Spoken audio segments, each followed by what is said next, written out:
स्वागत है आपका स्टडीग्राम के यूट्यूब चैनल पर। लास्ट वीडियो में हमने बात की थी कार्टेशियन प्रोडक्ट के बारे में। रिलेशन का बेसिक हमने देखा था कि रिलेशन होता क्या है। हमने थोड़ा सा फंक्शन को डिफ़ाइन करने की कोशिश की थी कि फंक्शन क्या होता है। साथ में हमने डोमेन, रेंज, कोडोमेन इन सब के बारे में भी बात की थी। तो अगर आप लोगों ने वो वीडियो नहीं देखी है तो आज का वीडियो देखने से पहले उस वीडियो को ज़रूर देखें, लिंक डिस्क्रिप्शन बॉक्स में दे रहा हूँ। तो आज हम बात करेंगे टाइप्स ऑफ रिलेशंस के बारे में। अभी तक रिलेशन जो हमने पढ़ा, हमने रिलेशन को दो सेट्स के थ्रू डिफ़ाइन करने की कोशिश की थी।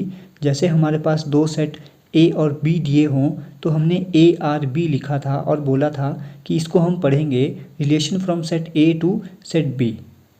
What if we have given only one set? क्या हम तब रिलेशन को डिफ़ाइन नहीं कर सकते? बिल्कुल कर सकते हैं। जैसे अगर हमारे पास एक ही सेट ए दिया है तो हम उस सेट ए में भी रिलेशन डिफ़ाइन कर सकते हैं। उसको हम कैसे डिनोट करते हैं? उसको हम डिनोट करेंगे ए आर ए, जैसे हम लिखते थे ए आर बी। तो यहाँ हम पढ़ेंगे relation from set A to set A. इसको हम दूसरी लैंग्वेज में, जिसको हम बोलते हैं मैथमेटिक्स में, हम कैसे लिखेंगे? That R will be the subset of A cross A. Last video में हमने बात की थी आर सबसेट होता है किसका? ए क्रॉस बी का। यहाँ पे डिफरेंस क्या आया? सिर्फ क्योंकि हम ए से ए का रिलेशन डिफाइन कर रहे हैं तो यहाँ पे सबसेट भी किसका होगा? आर, ए क्रॉस ए का। एक बहुत आसान से एग्जांपल से समझने की कोशिश करते हैं। मान लेते हैं कोई सेट ए दिया है 1 2 3 4, तो उसका कार्टेशियन प्रोडक्ट क्या बनेगा?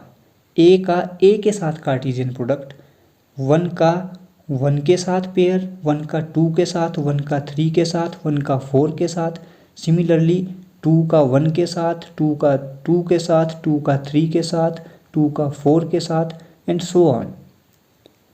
तो अब रिलेशन ये आर जो हम डिफ़ाइन कर रहे हैं सेट ए में, वो आर होगा क्या?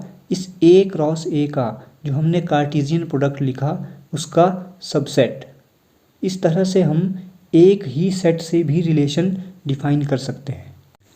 अब हम बात करते हैं टाइप्स ऑफ रिलेशन के बारे में। तो सबसे पहले टाइप का रिलेशन जो हम पढ़ने जा रहे हैं वो है नल और वाइड, और इसको हम एम्प्टी रिलेशन भी बोलते हैं। नाम से ही क्लियर है, नल और वाइड और एम्प्टी मतलब कुछ भी नहीं। इसका मतलब फाई क्या होगा? ए क्रॉस ए का सबसेट होगा। यानी जो भी हम रिलेशन डिफ़ाइन करेंगे उसका कोई भी ऑर्डर्ड पेयर ए क्रॉस ए यानी जो कार्टेशियन प्रोडक्ट है उससे बिलोंग नहीं करेगा। एक एग्जांपल की हेल्प से हम समझते हैं। एक रिलेशन हम डिफ़ाइन कर रहे हैं R equal to ordered pair A B such that B equal to A plus 5, जहाँ पर जो स्मॉल ए है वो सेट ए से बिलोंग कर रहा है और जो स्मॉल बी है वो भी सेट ए से बिलोंग कर रहा है। तो अगर इसकी हम रोस्टर फॉर्म लिखना चाहें तो क्या बनेगा? आर इक्वल टू ए की वैल्यू अगर हम 1 लेते हैं तो 1 6, ए की वैल्यू 2 लेते हैं तो 2 7, 3 लेते हैं तो 3 8, 4 लेते हैं तो 4 9। अब आप चेक कीजिए क्या ये 1 6 2 7 3 8 4 9 जो हमने ए क्रॉस ए लिखा है उससे बिलोंग कर रहा है? कोई भी ऑर्डर्ड पेयर उस ए क्रॉस ए से बिलोंग नहीं कर रहा है। इसका मतलब फाई क्या है? ए क्रॉस ए का सबसेट है। तो इस टाइप के रिलेशन को हम क्या बोलते हैं? नल और वाइड और एम्प्टी रिलेशन। दूसरे टाइप का रिलेशन जो हम पढ़ने जा रहे हैं वो है यूनिवर्सल रिलेशन। नाम से ही क्लियर है, यूनिवर्सल। यूनिवर्सल मीन्स सब कुछ।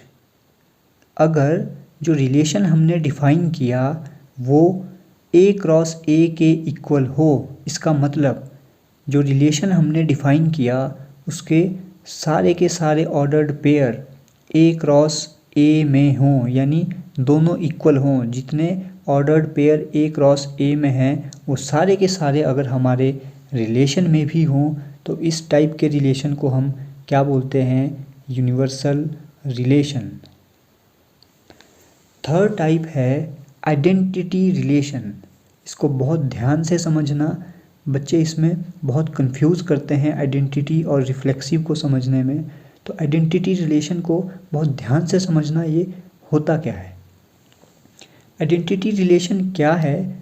अगर जो रिलेशन में हम ऑर्डर्ड पेयर लिखेंगे अगर वो उसकी इमेज दे दे।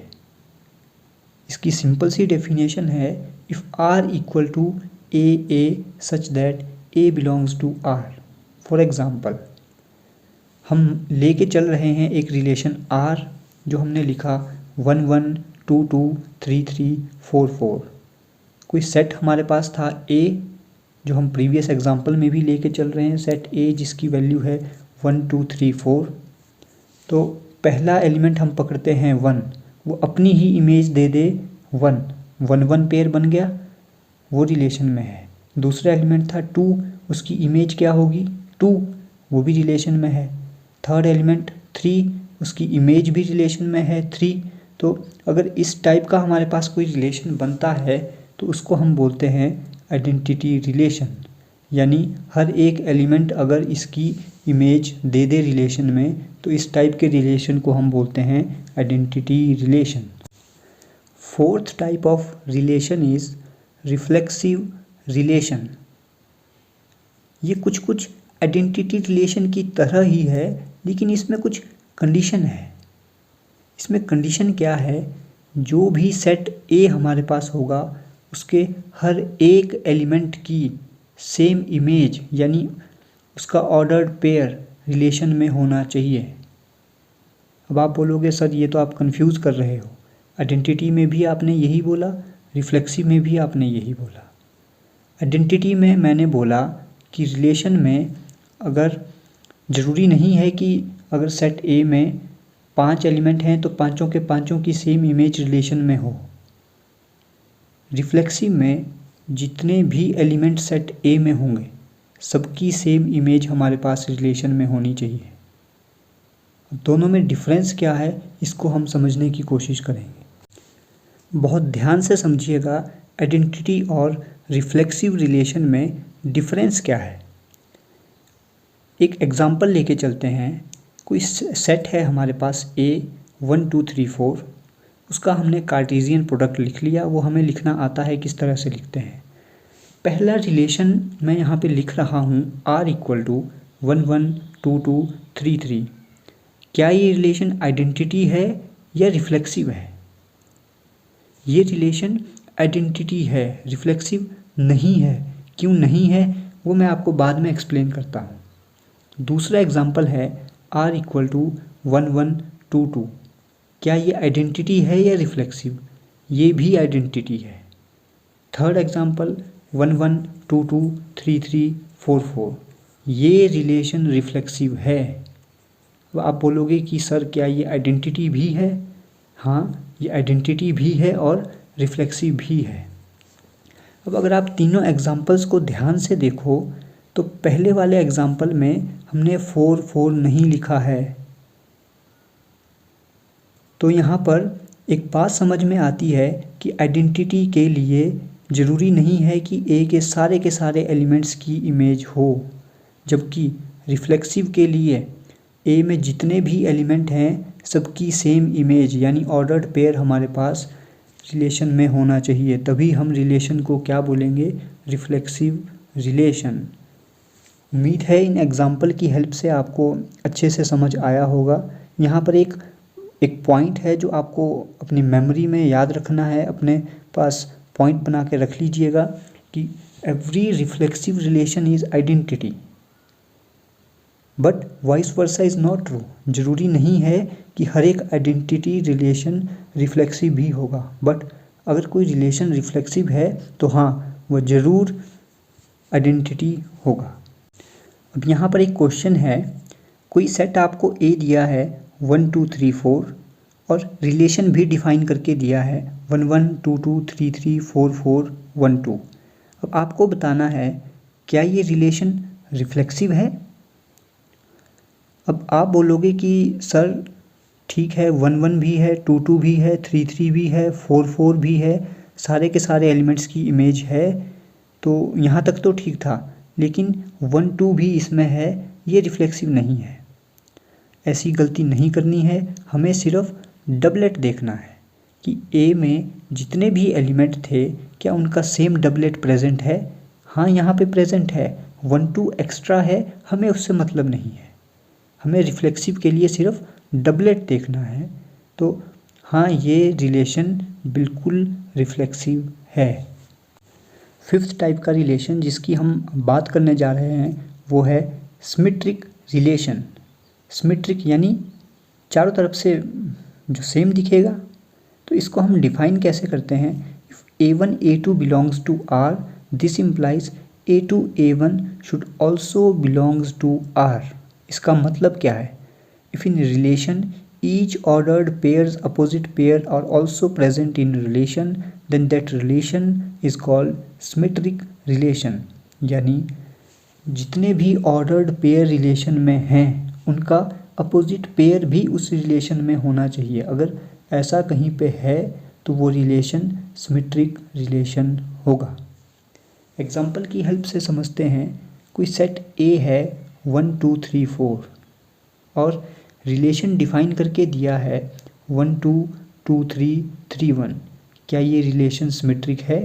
हमें क्या करना है, आप पहला पेयर पकड़िए 1 2, उसका अपोजिट पेयर क्या होना चाहिए था? 2 1। क्या 2 1 इस रिलेशन में है? नहीं है, तो ये रिलेशन सिमेट्रिक नहीं है। दूसरा पेयर वैसे तो चेक करने की ज़रूरत ही नहीं थी, फिर भी आप देखना चाहते हैं तो दूसरा पेयर था 2 3, उसका अपोजिट क्या बनेगा? 3 2। क्या 3 2 इस रिलेशन में है? नहीं है, तो ये रिलेशन सिमेट्रिक नहीं है। अगला एग्जांपल लेते हैं। कोई रिलेशन R दिया है 1 2 2 1 1 1 2 2 3 3 4 4। क्या ये रिलेशन सिमेट्रिक है? तो आप पहला पेयर पकड़िए 1 2। 1 2 का अपोजिट पेयर क्या होगा? 2 1। क्या 2 1 इस रिलेशन में है? बिल्कुल है। दूसरे पे आइए, दूसरा है 2 1। 2 1 का अपोजिट 1 2। क्या 1 2 इस रिलेशन में है? जी हाँ है। तीसरा आइए 1 1। 1 1 का अपोजिट 1 1 ही होता है, वो ऑलरेडी इस रिलेशन में है। सिमिलरली 2 2 2 2 का अपोजिट 2 2 ही होगा, वो भी रिलेशन में है। 3 3 का भी है, 4 4 का भी है। तो ये रिलेशन कैसा होगा? Symmetric relation. अगला एग्जांपल है R इक्वल टू 1 2 2 1 2 3 1 1 2 2। अब आप चेक करके बताइए क्या ये रिलेशन सिमेट्रिक है? बहुत आसान तरीका है। क्या करना है, आप पहले पेयर को पकड़िए 1 2। 1 2 का अपोजिट 2 1 प्रेजेंट है। दूसरा पेयर 2 1। 2 1 का अपोजिट 1 2 बिल्कुल है। तीसरा पेयर 2 3। 2 3 का अपोजिट 3 2। क्या इस रिलेशन में है? नहीं है, तो हमें आगे चेक करने की ज़रूरत ही नहीं है। हमारा क्वेश्चन यहीं पे ख़त्म होता है और इसका आंसर क्या होगा? ये रिलेशन सिमेट्रिक नहीं है। अगला एग्जांपल है R आपको दिया है 1 1 2 2 3 3 4 4 1 2 2 1 2 3। आपको बताना है क्या ये रिलेशन रिफ्लेक्सिव है या सिमेट्रिक है। तो बहुत आसान तरीका है। रिफ्लेक्सिव के लिए तो आप चेक कर लीजिए कि आपको जो सेट ए दिया था उसके सारे के सारे एलिमेंट्स की सेम इमेज है। 1 2 3 4 सेट ए था, तो 1 1 2 2 3 3 4 4 हाँ इस रिलेशन में है, तो ये रिफ्लेक्सिव तो है। सिमेट्रिक के लिए हमें इनके अपोजिट पेयर चेक करने हैं। 1 1 2 2 3 3 4 4 तक तो ठीक है।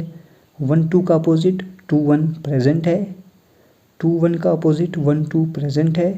2 3 का अपोजिट होना चाहिए था 3 2, जो इस रिलेशन में नहीं है, तो ये रिलेशन रिफ्लेक्सिव तो है पर सिमेट्रिक नहीं है। Sixth type is transitive relation. थोड़ा सा ट्रिकी है लेकिन आपको आराम से समझना है।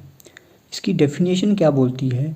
If A B belongs to R and B C also belongs to R, this implies AC should also belongs to R।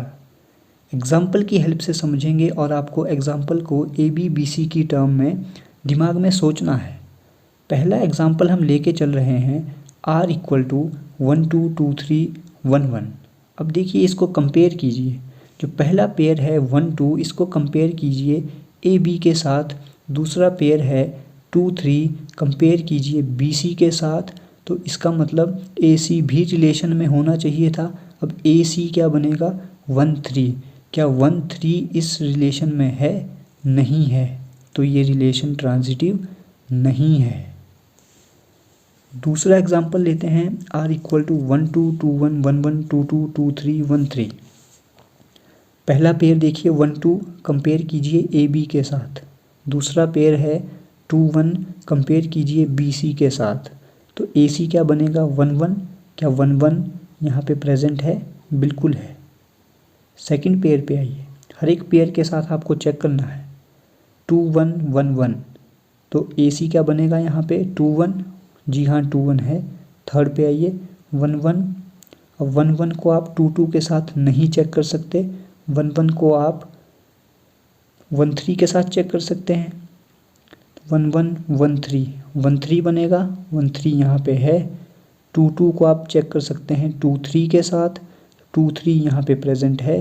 Similarly सबके साथ चेक करिए, ये रिलेशन ट्रांजिटिव है। यहाँ पे 3-4 एग्जाम्पल और दिए हैं, आप आराम से इनको समझने की कोशिश कीजिएगा। अगर आपको कहीं पे भी इन एग्जाम्पल में डाउट लगता है तो आप कमेंट करके कमेंट बॉक्स में हमें बता सकते हैं, हम कोशिश करेंगे आपका हर डाउट क्लियर करने की। लास्ट टाइप है इक्विवेलेंस रिलेशन। अगर कोई रिलेशन रिफ्लेक्सिव भी है, सिमेट्रिक भी है और ट्रांजिटिव भी है, तो उस रिलेशन को हम क्या बोल देते हैं कि ये रिलेशन इक्विवेलेंस रिलेशन है। ये हमने जितने भी टाइप्स ऑफ रिलेशन पढ़े, यहाँ से आपको एग्ज़ाम में क्वेश्चन आता है। आप ध्यान से सारे टाइप्स ऑफ रिलेशन को समझिए, अपने नोट्स बनाइए। बुक्स में बहुत सारे क्वेश्चंस दिए हैं, उन क्वेश्चंस को सॉल्व करने की कोशिश कीजिए। हम भी एक्सरसाइज के हिंट्स आपको लेकर आएंगे अगली वीडियो में, तब तक आप रिवाइज़ कीजिए अच्छे से। और अगर आपको कहीं पे भी डाउट लगता है तो कमेंट करके हमें ज़रूर बताइए। और अगर आपको ये वीडियो पसंद आती है तो प्लीज़ लाइक और शेयर ज़रूर कीजिएगा। Thank you.